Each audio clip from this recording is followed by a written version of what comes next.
I am a chiropractor.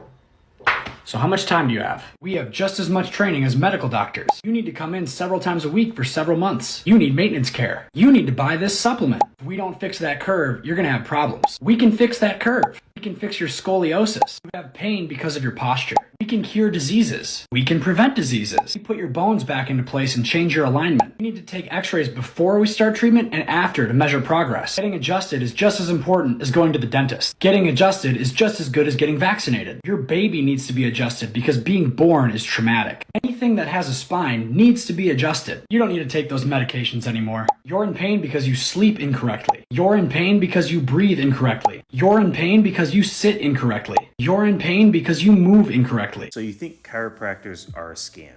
Half right, but not for the reasons you think.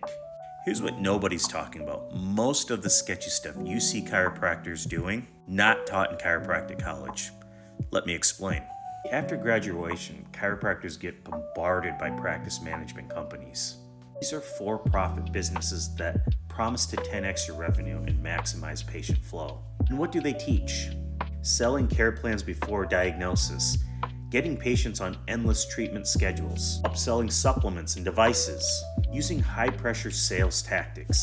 In school, we learn evidence-based adjustments, proper diagnosis, when to refer out, and the scope of practice. But these companies teach how to keep patients coming back indefinitely, how to sell wellness packages, and how to maximize revenue per patient. When you see a chiropractor claiming they can cure your psoriasis, or insisting you need 3 visits a week for the next year, or selling you $3,000 care plans on day 1, that is not what we were taught in school. That is predatory business coaching disguised as healthcare.